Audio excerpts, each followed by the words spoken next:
بسم اللہ الرحمن الرحیم۔ 18 کی مرض کو دور کرنے کے لیے بہت ہی کامل اور بہت ہی فائدہ مند، بہت ہی جزل وظیفہ۔ ایک بار یہ وظیفہ آپ پڑھ لیں انشاءاللہ العزیز، پرانے سے پرانا 18 انشاءاللہ اس کے خاتمے کے لیے یہ وظیفہ ایک بار آپ یہ پڑھ کر آزما کر دیکھیں، انشاءاللہ میرا خدا آپ کو ضرور اولاد نرینہ عطا فرمائے گا۔ 18 کی مرض کے لیے بہت ہی کامل اور بہت ہی فائدہ مند وظیفہ ایک بار آپ کریں انشاءاللہ العزیز، میرا رب آپ کو ضرور تر ضرور اولاد نرینہ عطا فرمائے گا۔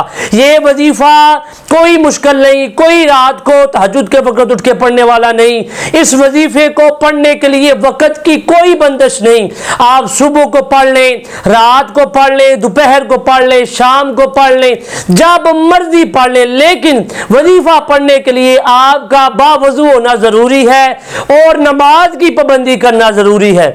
وہ عورت جن کو 18 کی مرض ہے وہ 5 گانا نماز کی پابندی ضرور کریں گی۔ آپ گنتی کے 7 دن یہ وظیفہ پڑھ لیں انشاءاللہ العزیز، 7ویں دن کے بعد 8ویں دن کے اندر اندر آپ کا 18 کا مرض ختم ہو جائے گا۔ اسی مہینے ہی اللہ پاک آپ کو اولاد نرینہ کی خوشخبری سنا دے گا۔ تو یاد رکھیں یہ والا وظیفہ باوضو ہو کر نماز پڑھ لیں، چاہے عشاء کی پڑھ لیں، مغرب کی پڑھ لیں، زور کسی بھی نماز کے بعد، نماز پڑھنے کے بعد اپنی جگہ پر بیٹھ کر دوزانو ہو کر قبلہ رخ کر کر اپنے ہاتھ میں تسبیح پکڑ کر آپ نے کوئی مشکل وظیفہ نہیں، بس چھوٹا سا وظیفہ ہے، آپ یہ وظیفہ روزانہ دن میں ایک بار پڑھ لیں اور 7 دن تک یہ وظیفہ آپ نے پڑھنا ہے۔